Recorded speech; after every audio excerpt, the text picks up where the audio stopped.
Firstly, let's go over a theory that I've been seeing that I wanted to stop in its tracks. I mean, it's probably not gonna happen, because this video is probably gonna get like 6,000 views max, but either way, the identity of this little girl is 100% not Susie, the girl who goes on to possess Chica. Susie has been dead for a long time once the game takes place, being dead for over 50 years or so. So there is literally no possible way that this girl could be Susie. You may be thinking that she could be possessed by Susie, but we released her spirit in the Happiest Day minigame, and she has only possessed Chica as far as we've known. Some assume that the Happiest Day minigame takes place at the end of the timeline, however I don't think that's true. Considering how FNAF 3 was supposed to be the end, and that when FNAF 3 is over we get the good ending, to me that indicates that the Happiest Day minigame takes place in FNAF 3, especially considering how the simulated pizzeria FNAF 6 does not have to lure the original animatronics back to the pizzeria, meaning that they did not need to be released because, well, they had already been dealt with. So about this girl, let's go over some evidence about what we see on the poster. Firstly, there is her blonde hair. We know that it's blonde thanks to the rim lighting on the character being blonde at her hair, and while yes it may seem stupid, I think that the general consensus is that this girl is blonde. While rim lighting is the color of the light that it is instead of the color of the person, it also isn't going to be yellow on a darker surface, so this means that her hair is not black, eliminating Cassidy from the race. So this is not the spirit that was possessing Golden Freddy, or who a good amount of people consider the one you should not have killed, aka the vengeful spirit from Ultimate Custom Night. The girl in the middle is also wearing a jacket and what appears to be a denim skirt,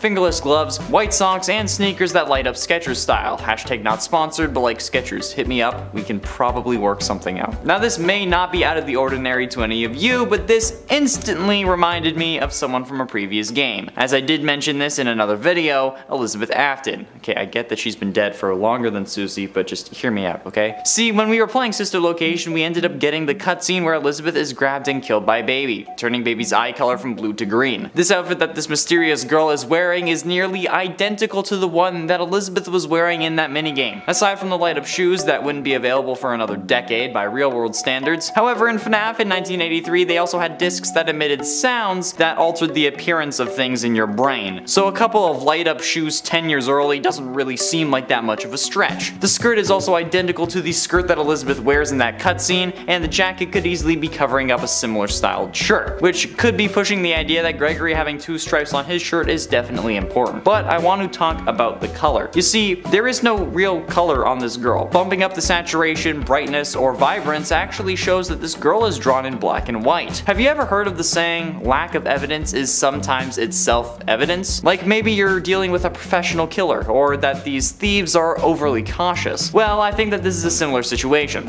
Think about it. Why would they draw this girl in black and white? I mean, yeah, sure she's backlit, but being backlit doesn't make you grayscale. This is an indication that the color of this girl's clothing can possibly mean something. Maybe Scott thought that he was too subtle with Gregory, only putting two stripes on his shirt, so this time he went for the full outfit including color. Speaking of color, there's also the matter of her shoes, the only part of her that isn't rimlit that has color. The color of her lights being purple and red. Purple obviously being a nod to William Afton, aka the Purple Guy, a character so synonymous with purple that I can't wear my favorite shirt on this channel now without being called a serial killer. And red, while misleading, actually does tie back to Elizabeth Afton in the form of Baby. Her entire outfit was red, including her bright red hair, and I mean, like, it seems fairly reasonable to assume that this girl has at least a connection to the Afton family, although there is another explanation for the red on her shoes. Give me a minute. Given that the other two humans on this screen, Vanny and Gregory, are also connected to the Aftons, we can guess that this is the case with the blonde girl as well. However, I don't think that the girl herself is Elizabeth. Here's the wow moment, alright? I think that this girl is possessed by Elizabeth. Yeah, I know, right? Hear me out. I know I said that that's not possible with Susie, but that's because we freed her, alright? There are 7 faces on the Blob, the secret antagonist of Security Breach. 4 of them have lit red eyes, and 2 of them don't. The 4 that do are Naked Endo, FNAF 1 Bonnie, FNAF 1 Chica, and Mangle, all of which are somehow present in some form or another in the Pizza Plex. Mangle is Roxy, Bonnie was Bonnie, Chica was Chica, and we fight multiple endos on multiple occasions. The 2 that aren't present, however, don't have their eyes lit up, Baby and the puppet. But we know that fire doesn't do anything to Remnant, clearly. I mean, Afton has burned, what, 3 times now, and none have stuck? And in another video, we determined that the spirits can only be freed when they get their unfinished business resolved, like the missing children in Happiest Day. Baby also doesn't seem too happy about burning in FNAF 6. She in fact says that she wants to make her daddy proud, and dying to fire would really do the opposite considering how many he survived. So, much like we suspect Michael could have, Elizabeth could have swapped bodies as well into one of the missing children that Vanny took. Hell, that could have been why Vanny took them in the first place. Afton wanted his daughter to have a vessel, hence why this one looks so much like Elizabeth's original body. This also explains why there is red on her shoes, because it's meant to represent the glowing red eyes that would be in the animatronic head. Remember, it's damn hard to kill an Afton for good, and in the books, Baby is really the one orchestrating everything, at least when it comes to the Afton amalgamation. Especially since this girl is facing away, her eyes could also be green. And I have a feeling that throughout the game we will see her eyes either flip-flop or start off blue and become green or something like that. Or, what I think would be the coolest way to do this would be having her eyes green normally, like if we see it in like a camera or something, but be blue in a mirror. So, here's how I think the story went. After the FNAF 6 fire, William gets a hold of Vanny in order to get his body back. He creates through the company a new location on top of the old one to hide his deeds, and then he sets himself free. In the process though, he notices that his daughter's spirit is also stuck. Since this is the first time they've been together since he put her in the basement of sister location, he decides to help her out, and causes Vanny to start abducting kids who look like his in an effort to rebuild his former family. Given that his youngest son is either still possessing him or now loose to the elements as well, the blonde girl is then kidnapped and Elizabeth finds her suitable host, so she's possessed. And now she follows Vanessa around in an effort to keep an eye on her and remind her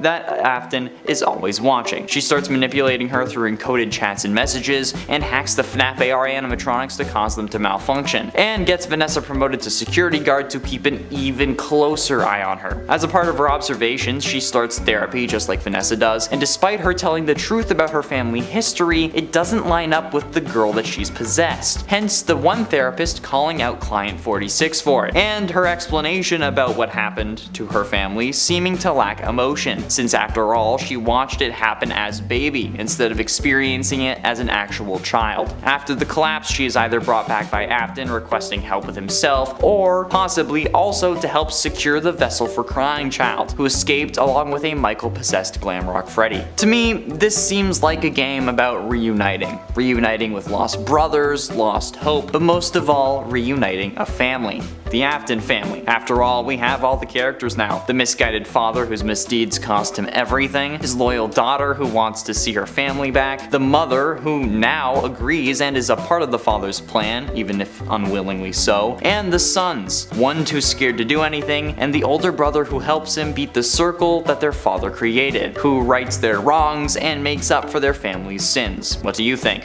I feel like I'm pretty spot on with this one, and that this could be a great launching point for the next part of the series, but let me know what you think down below. In at 10, New Kid. The DLC could easily be explained away by making us play as a new kid who ends up getting stuck in the Pizza Plex for another reason, which would also explain why we aren't being protected by Freddy, who at this point would have run away with Gregory. They could have rebuilt Roxy's Raceway or maybe just have it off limits, and we could play through again using another character as our guardian, at least if they wanted to keep it canon. It would also show us that what Gregory fell into was intended on being a trap, hence maybe why Vanessa was sus of Freddy, but then after he gets out of parts and service, she doesn't dismantle him again, since that would make Gregory trust him.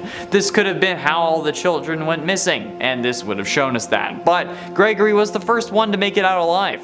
This idea came from YouTube user Dank Meme in the comments of the Choose Your Guardian video, and that's where most of these ideas actually do come from, but if they're suggested by multiple people, I can't really show all of the comments, but from what I saw, Dank was the only one who suggested a new kid in a rebuilt pizzeria. And at 9, NonCanon. A lot of people were suggesting a simple fix that would have all of this make sense, and it would be just to make the DLC non-canon. And honestly, I don't think that that's even possible. Even if expressly stated that it was non-canon, after the last DLC claimed that it was nothing more than a festive holiday themed add-on with no hidden intent or purpose, and then giving us a whole load of hints towards the next game, none of us would trust Steelwool or Scott when they said that. No matter what, okay, we would still consider the DLC probably canon.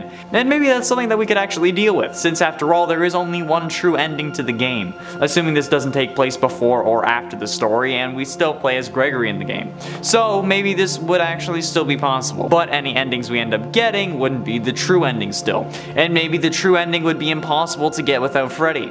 I mean, we could just play through the game until 6 AM and then be forced to leave and not have the option to stay. And at 8, Sun and Moon.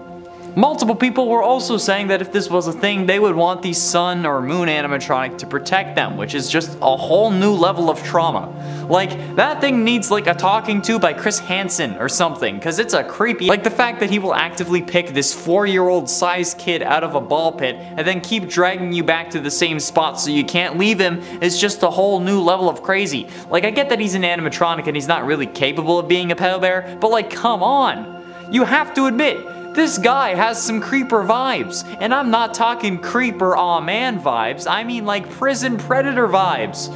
Like, why would you want this thing to protect you? I guess we have to protect our investments, but like in this context, that's absolutely terrifying. Plus, Sun and Moon doesn't really have a reason to leave the daycare, and when they're in their moon form, they just want to put you back to bed. Okay, damn, I didn't actually realize how really creepy this thing was. I mean, like, his first words are naughty, naughty boy. So it should have been a dead giveaway. In its 7th Bonnie Bowl battle. I mentioned last time how Freddy doesn't really have a section for a boss fight, since most of the Pizza Plex is named after other characters. Roxy's Raceway, Chica's Mazercise, Monty Golf, etc.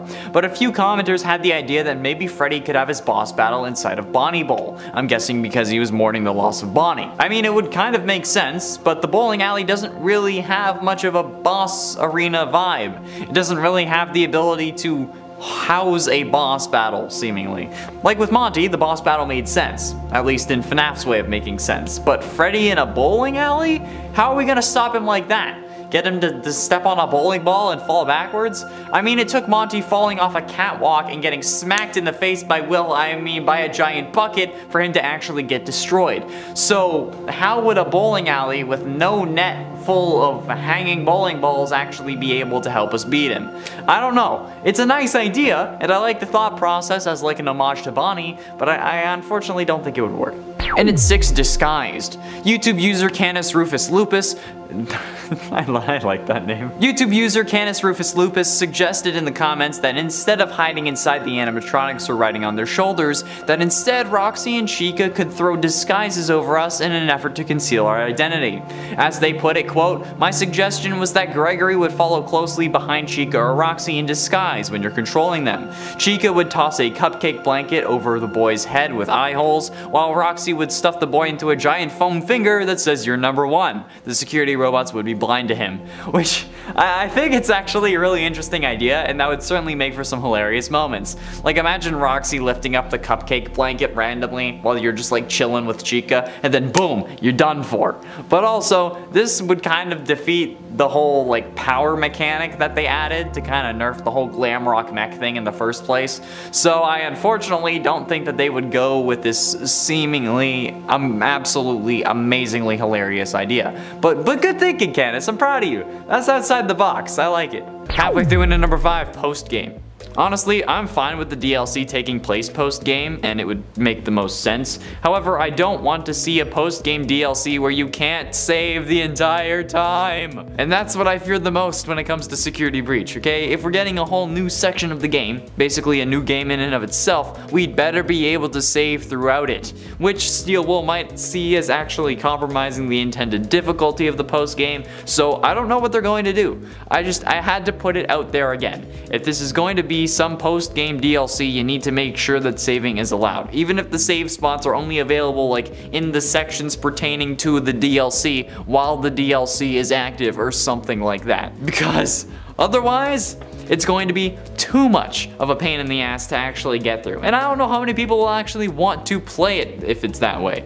Rather, they'd probably end up just wanting to watch someone else play it, which is fine if the person you're watching play it is me.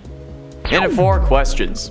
When we get this DLC, if they do end up making one at least, I don't want to be left with more questions than we had at the end of the main game, alright? Scott loves to clear things up from previous games with the next one, and a DLC is a perfect way to do this. And he did this with Fnaf VR and its Curse of Dreadbear DLC, with confirming that Glitch Trap was meant to be acted. So, if we come out of this DLC with more questions than answers, while in typical Fnaf fashion, I'm still not going to be a happy overnight camper. Like, bro, can you just like throw us a bone once and tell us like one of the big mysteries we have, or give us answers for that, like how Gregory and Vanessa know each other seemingly, or if Gregory is a robot, or who Client 46 is.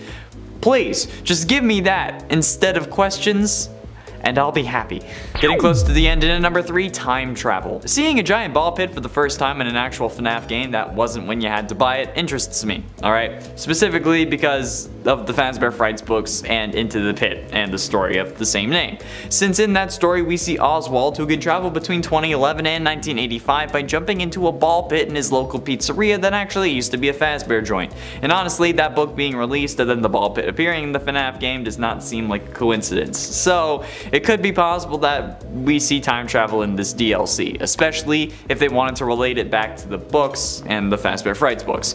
However, this would be an absolutely terrible idea.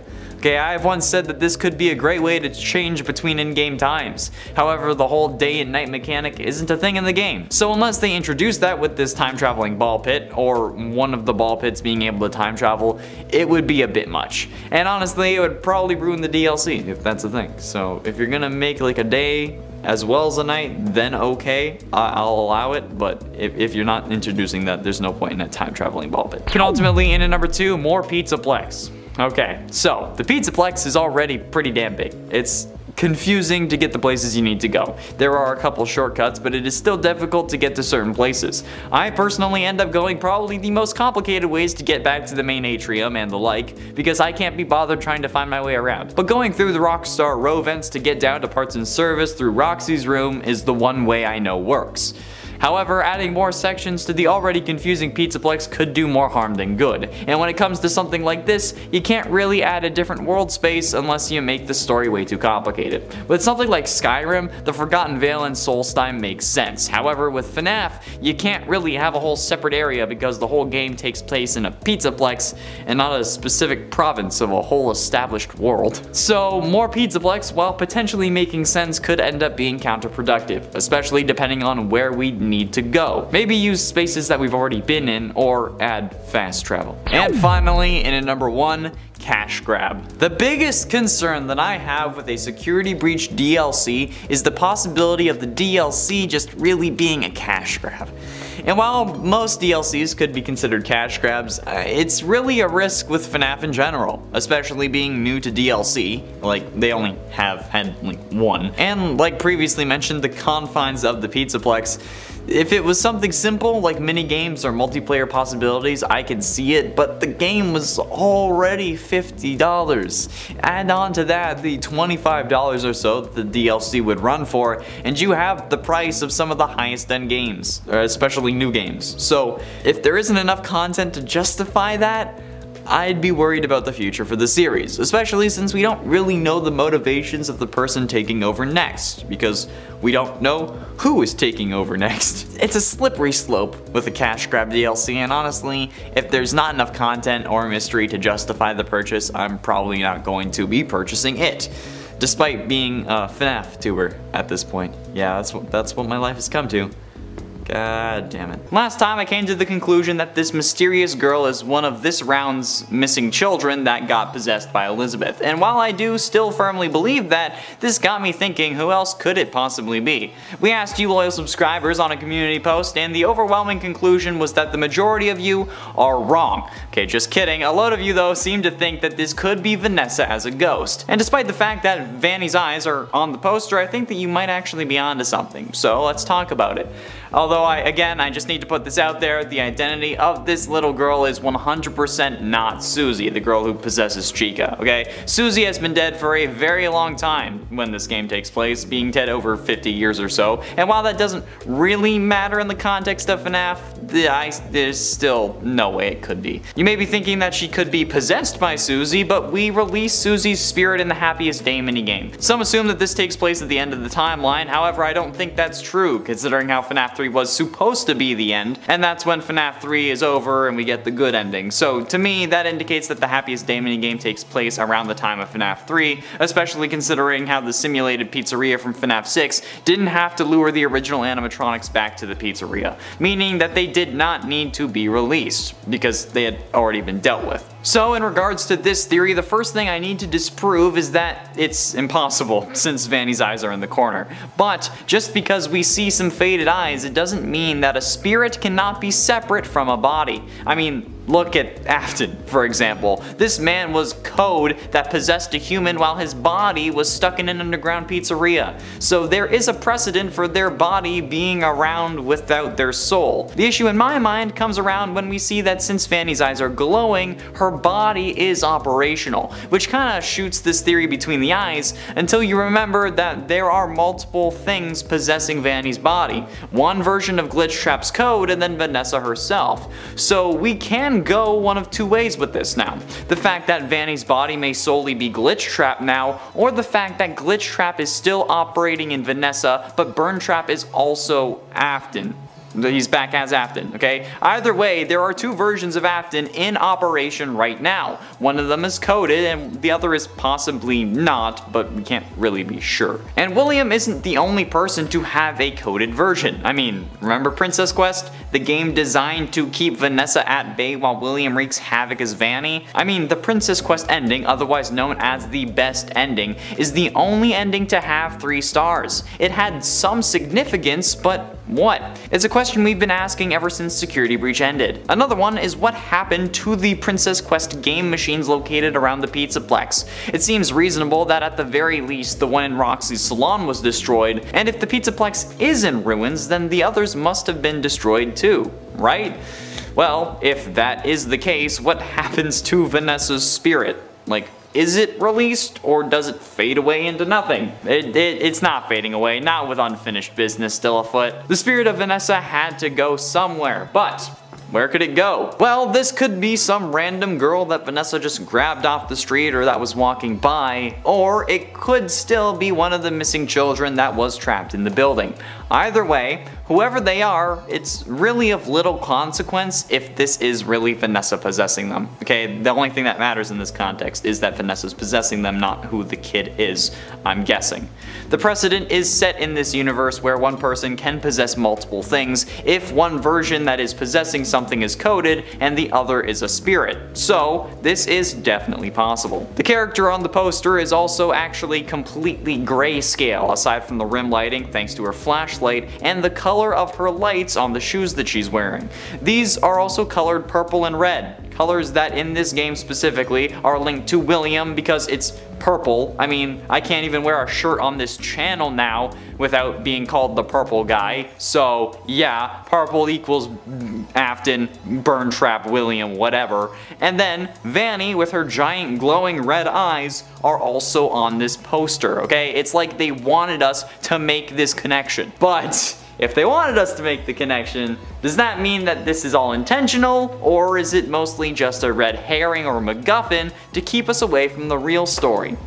That's for you to debate in the comments. Either way, I think that the possibility of this girl being possessed by Vanessa is absolutely possible, especially since she could be just a manifestation of the player character from Princess Quest, just kind of modernized because, you know, it's Fnaf, we can't really argue with that kind of thing.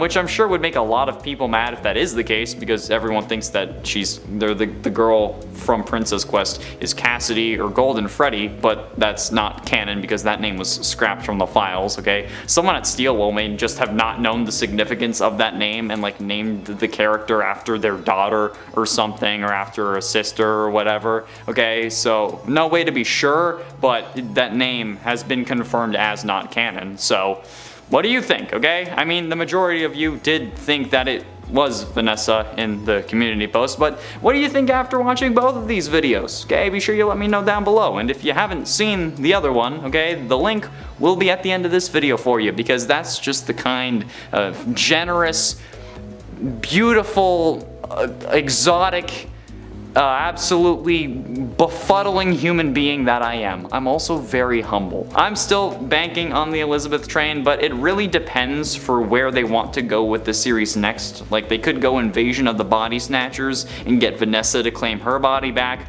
or they could go with a family reunited. Now, as I just mentioned, Roxy's body isn't really all that big, and while Gregory is able to fit his entire body in a hole that is just over 14 inches tall in Glamrock Freddy, I still don't know how that works, I don't think that he'd be able to fit himself inside of Roxy's tiny torso. But considering how she's the fastest animatronic, sprinting at you when she sees you or even hears you after her destruction, it's safe to say that maybe the mechanic would instead be riding on her shoulders, which would make for better movement speed since she wouldn't have to worry about crushing you while you're inside, but also adding more vulnerability since the other animatronics would be able to see you on her and would follow. This would also make for way too much fan art of Gregory riding Roxy, more than there already is. Honestly, you search up glam rock and you see get your glam rocks off, and I wish I was kidding. But the question is, how would Roxy be the one who glitches instead of Freddy? Since the story seems to be, at least currently, that Freddy glitches because the spirit of Michael senses a little brother in Gregory, or maybe even senses that Gregory is his little bro. But assuming that that's just a theory, how would they work this into the actual, like, canon? Like, Gregory can't really hide inside Roxy's stomach after all, so how would he be able to get into her green room? My best guess would be something having to do with her insecurities. Maybe Gregory overheard her and then followed her into the green room to help her. Or maybe since he still needs to be scared of Vanessa, he turns Roxy against Vanessa by saying that the security guard is calling her ugly and saying that Chica is the prettier animatronic. At least Roxy would be down for destroying the other animatronics in that case, as long as she gets to stay pretty. Monty's gameplay would seemingly be the most like Freddy's, with his wider torso allowing for Gregory to hide inside. But really, I can't see this character being sympathetic towards a kid at all. Like, he's got a very rock star attitude, and I'd only see him helping Gregory if Gregory was doing stuff for Monty, you know? Like, if Monty was decommissioned or something by Vanessa for destroying his green room, and then Gregory got him working again. That's really the only way I would see these two working together, although this would come with the benefit of Monty's claws already working. Unless for story and gameplay reasons they gave that upgrade to Freddy and said that he needed it to hold on to the microphone better or something, or maybe like turn it on, something like that. Either way, I don't think Monty would mind that, especially since he would get to destroy Freddy. Something that we see from both the van ending and in the last level of Monty Golf, he's more than fine with doing. He might not want to hurt Chica or Roxy because of course every great rock star needs their backup singers, but he would certainly help you with Freddy. Which brings up the problem of where Freddy's boss battle would be. Obviously he'd be the other option between Chica and Roxy, since Roxy's eyes are too overpowered to keep for the long haul. However, Freddy seemingly doesn't have his own area. Chica has the kitchen, which is where her battle takes place because she loves pizza, but she also has mazer size. Monty has a mini golf course, and Roxy has a racetrack. So where would Freddy have his boss battle? My best guess would actually be Phaser Blast. Sure, we have to avoid Chica while we play, but assuming we're playing with someone else as our guardian, it would make the most sense for Freddy to be here. Plus, the disassemble ending could be very useful here, since we could use the staff bots Vanny uses in that ending as like our way of destroying Freddy. Maybe he'd end up knocking the remote down or something, and then we could take it and say disassemble Freddy, something like that. That might cause some issues with the whole Chica thing, because then you have to go to the Bonnie Bowl to get the whole Monty mix to crush Chica. But I mean, we could move Monty's mix into Monty Golf, because I feel like that would also make sense. Chica would have to operate in much the same way as Roxy would in this fictional scenario, with us most likely being carried around on her shoulders. And while she may not be as much of a sprinter as Roxy, she can certainly move quickly. If we're giving difficulties to the animatronics, I think that Chica would definitely be like the hard mode out of all of these, since she doesn't really have any unique abilities. Maybe the voice box would be included, but that's something needed to unlock the main boss room, so it would kind of break the story and make it way easier. So maybe instead they could work it out so Freddy would have like a good voice box that we could steal, so that maybe Chica would instead soothe the animatronics, or maybe after we damage him, his voice box goes from good to broken and then it just screeches like the original. But other than that, I don't really know how this would work. Like, I don't know how this would be different. Like, maybe instead of the whole screeching Chica's ability, she'd be able to move us around in a hiding spot, like if it had wheels, since there are more wheels than doors. I mean, since Chica loves food, seeing her move around garbage or recycling bins may not be an unusual thing. Like, maybe she's just bringing it back to snack on in her green room. So if we were hiding in one of the various bins, maybe while inside we could call her over by pushing Q, and she would end up like grabbing on to the hiding spot and kind of like pushing us around, as long as there was enough space for it. so obviously like smaller ones would be more maneuverable but also more suspicious. I don't know. Obviously other animatronics could still inspect the hiding spot while she's holding it, and if Vanessa saw her, she would absolutely inspect it. But other than that, I think that the whole mechanic where she pushes you around would be an interesting addition, and it would make Chica a unique guardian and set her apart from Roxy, since at that point they were kind of the same thing. Although it would certainly make things interesting if we're all like, oh yeah, mommy Chica's pushing around Gregory in a stroller. Oh no. Obviously if this were the actual DLC, Freddy would just end up replacing whatever animatronic was guarding you within the story. So if you chose Roxy, he would have the eyes, etc. Like they'd have to find a reason for it, but I mean, like, in my humble opinion, it seems wrong if Freddy isn't the one protecting you. But this absolutely would be a fun DLC concept. But hey, if they don't do it, we can always mod it into the game, right? Just like swap a couple models around and then you're good to go. There are also some seriously dope voice actors out there who love the series, and I'm sure they would want to help out. Or maybe some voice actors are looking to add stuff into their portfolio so they can get more work, who would be willing to help. I mean, like, maybe the Freddy voice could be fairly easy. TikTok has been doing it as a trend, and if TikTok can do it, I'm sure we can do it for a mod. So like maybe it's not such a long shot for a mod after all, like I originally thought. But why am I suggesting a mod though? Because unfortunately I don't think that this DLC concept is going to get made, okay? I hate to say it, but while it is an incredible and extremely fun idea, the DLC that they do add to this game would most likely be canon to the main series of games. In fact, we haven't had a main series game that wasn't canon. And despite the last DLC claiming it was nothing more than a festive holiday themed add-on with no hidden intent or purpose, we know better than that. And making it so that any of these characters could protect you would probably ruin the story in some aspects and make the next game harder to set up. And while Fnaf 4's Halloween DLC at the time that it came out was claimed to be non-canon with the exception of Nightmare Balloon Boy, Nightmare Eon and Nightmare Mangle did end up making it into Ultimate Custom Night, which would mean that Crying Child would have seen them. So eventually, even if they weren't at the time, they did end up becoming canon eventually. Meaning that since this would mess up at least like the story that we understand from the games, with the exception of like the canon ending, but like then again it's still kind of weird. If we're right or even on the right track about what the story is, I don't think that this would honestly be possible. It would honestly kind of come out of nowhere. It would kind of come out of left field story wise, unless they end up making it a DLC because everyone is asking for it rather than a DLC that will actually help answer some of the questions we have from the game, since they might want to keep things vague and open-ended for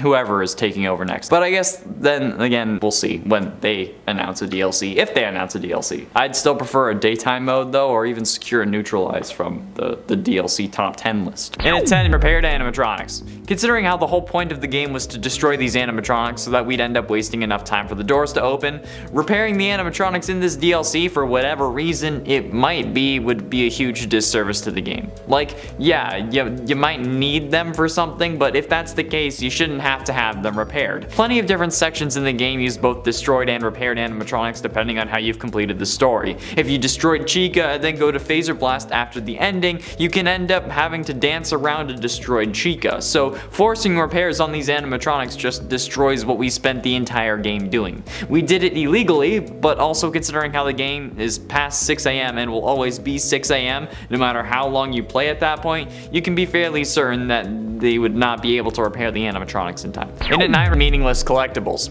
While yes, the collectibles are fun things that you can go around and steal all over the Pizzaplex, I think that a DLC adding more collectibles that don't have any significance is a pretty bad idea. There are plenty of difficult to find collectibles already, so if you're to make more in a DLC, I think that they should actually have some form of meaning with those collectibles. Whether they're references or Easter eggs, it doesn't really matter, but we definitely need some form of meaning, because getting all the normal collectibles that in reality are stealables, if you ask me, is already quite the task, especially if you keep the whole like you're unable to save after getting Roxy's eyes thing, because that is just some serious bad juju if you ask me, although nobody really has asked me. We all hate the mechanic, alright? And it ain't bug fixes. Okay, now don't get me wrong, this game is in dire need of some serious bug fixes, but I, along with I'm sure everyone else, would be absolutely furious if those bug fixes came in the form of a DLC. DLC. At least if the DLC is a separate purchase that we have to make, like the Help Wanted DLC was. If I have to pay for bug fixes that I should have already had, there's going to be a problem. Because if a game is released unfinished, there needs to be a remedy to that in the form of updates. Easy updates that fix the major issues with the game, like I don't know, falling through the world. And if there is a paywall to get those updates, I think I know a couple of websites that can help me get around that. Because in all honesty, that's incredibly messed up. If the bug fixes will only be in the DLC. But I don't think Steelwool would do that. I just get worried since they're still working on updates, but also still talking DLC. And it's 7 Daycare. The Moondrop Daycare section was certainly a great bit of fun, despite the constant darkness and the demon chasing you. It was strangely like my mind, actually.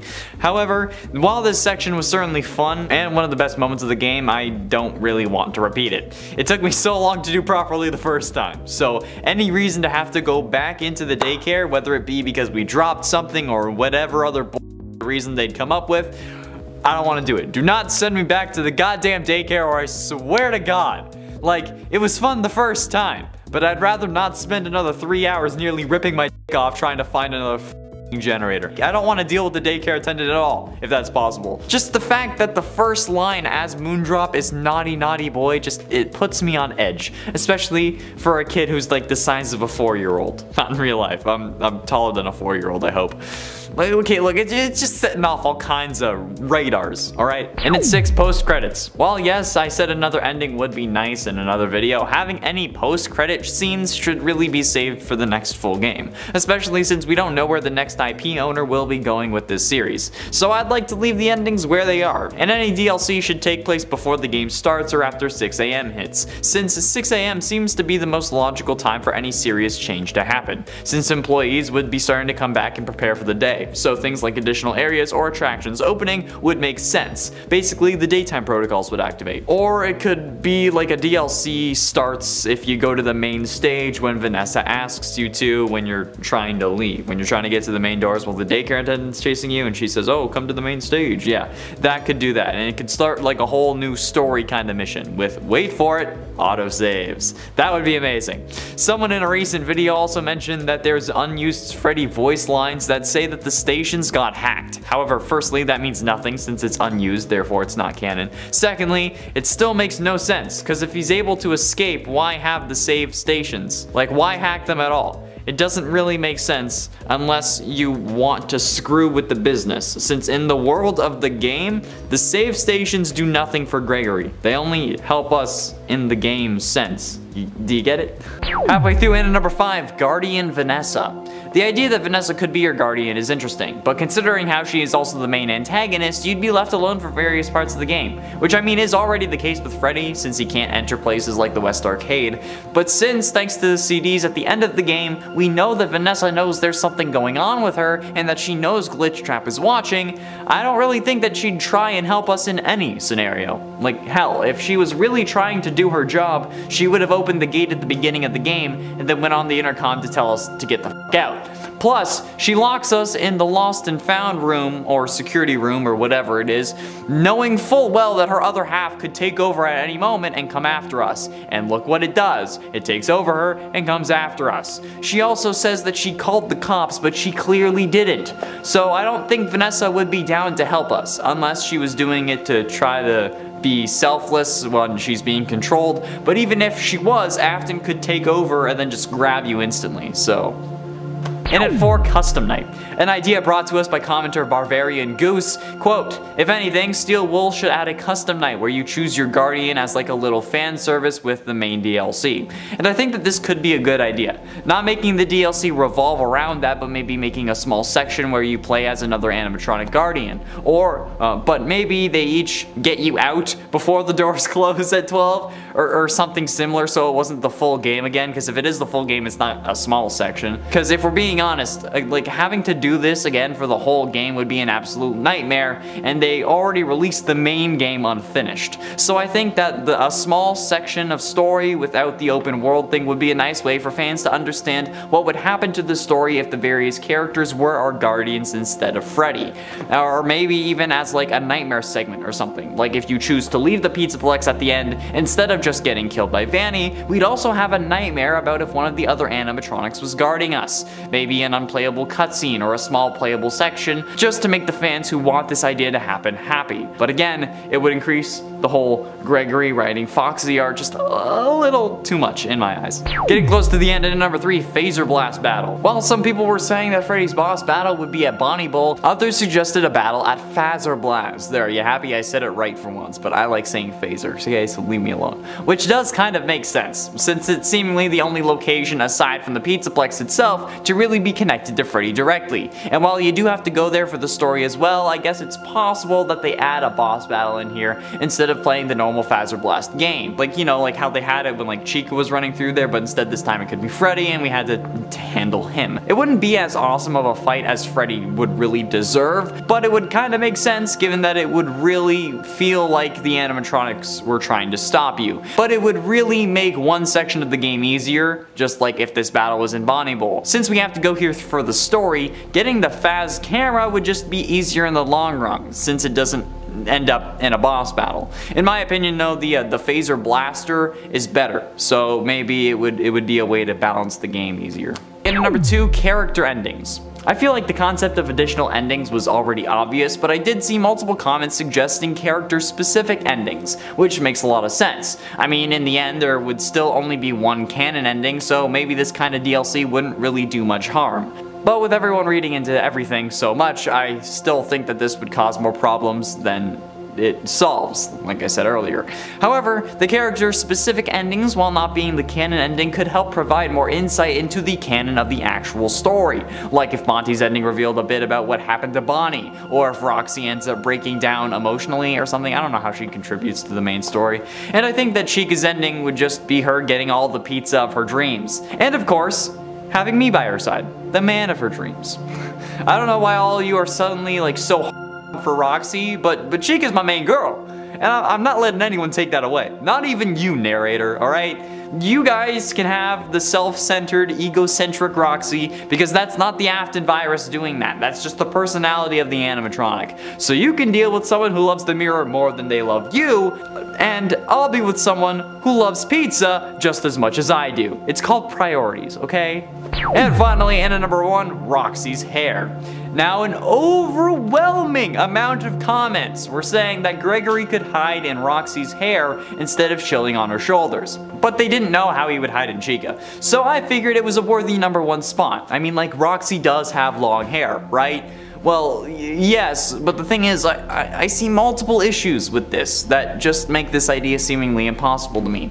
Firstly, if Roxy's hair is meant to be like actual flowing hair and strands in universe, there would be nothing for Gregory to really hold on to unless he was holding onto her neck or something, which would be an interesting mechanic, since if you're around the other animatronics for too long, maybe they'd see Gregory's arms or feet poking out from behind you. But also, have you ever had hair in your face? Whether it's dog, a significant other, your own, having hair in your face is one of like the worst feelings ever, especially if it's unwanted. And Gregory wouldn't want that, assuming that he isn't simping for Roxy like all of you nasty motherfuckers are in the comments, okay? Y'all are simping harder than Will Smith. That's all if her hair was actual individual strands, but looking at the gameplay, it doesn't seem to be. It's multiple different seemingly plastic long triangles that end up making up her hair, and I doubt that you'd be able to climb inside that without cutting yourself up more than Afton in a spring-lock suit. So unless they just didn't want to simulate Roxy's hair physics, I don't think that this is possible. Unless you are all saying this because it's like a kink thing, which is unfortunately very possible. Now first, your instinct may be that this is impossible, okay? And honestly, that was my first instinct too. I mean, Susie's been dead since like 1985 with the missing children's incident, and she ends up possessing Chica, who is then set free and happy as a day. So like, how is it even remotely possible? Well, some say that the happiest day minigame that sets Susie free really takes place at the very end of the timeline, no matter when that ends up being, meaning that at the time of security breach, none of the original 5 animatronics have actually been released. Which means that if we go off the fact that this girl is possessed, this is entirely possible. I mean, Susie is the first of the missing children, and definitely seemingly the most important one, given the fact that we see her as a kid in the Fruity Maze minigame's reflection. And I mean, even if the one you should not have killed is Cassidy, it's just a blown out version of her face. But the puppet is present for the Happiest Day minigame, and they get released in Fnaf 6, right? There's one key detail, however, that really makes me unsure. Something that's been in the back of my brain for a while, but it may make a few people mad because it involves using the novels. In the original novel trilogy, starting with the Silver Eyes, the Funtime animatronics are injected with remnant made from the original 5 possessed animatronics, meaning that if remnant does indeed contain part of the soul instead of just being metal that once had a soul, the original 5, despite being set free in Happiest Day, no matter when it takes place, could still have the slightest bit of spirit form in the main world, I guess. Which could also explain why Molten Freddy had to show up along with Scrap Baby, also known as Elizabeth, in Fnaf 6, unless we just assume that there was a slight bit of Elizabeth remaining in Ennard after she left, or if we assume that Henry wanted to get rid of all traces of Freddy Fazbear's Pizza, or all things that Afton created, which at that point also included his son. That's a lot of assumptions. So without assuming anything, but also while using the books to get some further context, which some people don't like, it is possible that after they burned in Fnaf 6, much like Afton, Susie's spirit was set loose. Not free, like it didn't move on, but it was just loose in the atmosphere, willing to grab onto whatever it could. Or that it merged into the blob, and then the fire that Gregory causes that caused the cave-in ended up setting her soul loose again, and then she possessed a person. I don't think that there is really any explanation that could mean that this is Susie's original body. That seems fundamentally impossible. So whoever this is, if she is a character we've already met prior to this game, she would have to be possessed. Unless this is an entirely new character, which is absolutely possible. I mean, it doesn't have to be someone that's already established, obviously, but I mean, it's fun to speculate and theorize nonetheless. Another indication that I've seen a few people point out is that Chica does actually also appear on this poster, which is certainly an interesting choice. I mean, she was certainly the most popular enemy animatronic in this game, and the other animatronics are very out of commission even before the collapse. I mean, Roxy couldn't see and Monty was split in 2. But since we can't really take anything in Fnaf at first glance, is this actually meant to indicate the identity of our mystery girl? It's certainly a possibility. I mean, the only ones who really know are Steelwool, Scott, and whoever made the poster. But given Chica's state, I'm guessing that this is just meant to indicate a timeline, that this occurs after the collapse rather than at some other time prior to the game starting, and then maybe they rebuild the Pizzaplex, or maybe even long after it ends. Because I mean, like, look at her, okay? Chica has got to be probably one of the most resilient animatronics in the group, because she's still kicking despite being crushed by a trash compactor and then having a building land on top of her, and she still has most of her smoking hot bod.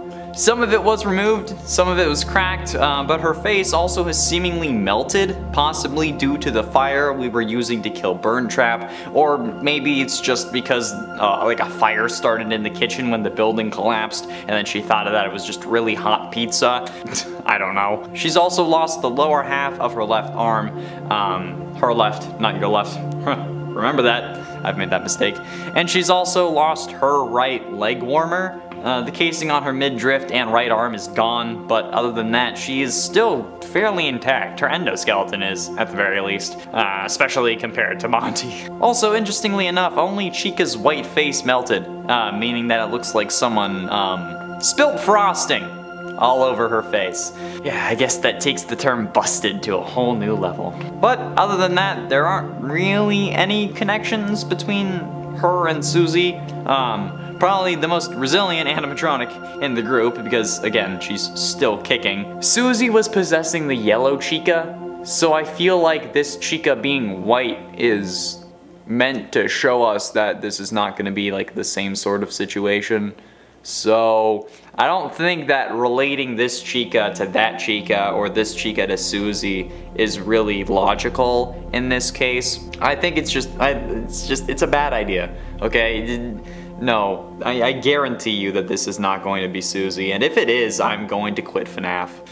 Look, yes, she's blonde, and yes, Susie was blonde, but she was also blonde in 1985, okay? It's been like 50 years since the missing children's incident in the games, and the original Chica animatronic was destroyed, and Susie's spirit was released, okay? Happiest Day does not take place at the end of the timeline. The pigtails on this girl are very reminiscent of Baby, but this girl has blonde hair, and while we may not be able to see her face, I feel like it is possible that she does have green eyes, okay? Because anyone with blonde hair instantly makes me think of Elizabeth Afton, not Susie. Since Elizabeth has more impact to the story than Susie, and even in the books, Baby ends up having more of an impact thanks to the Afton amalgam. And considering the blob that got introduced in this game is very much similar to that amalgam, this still makes the most sense to me, okay? But I figured that I'd go through the possibilities in separate videos just for good measure, okay? I'm not sure.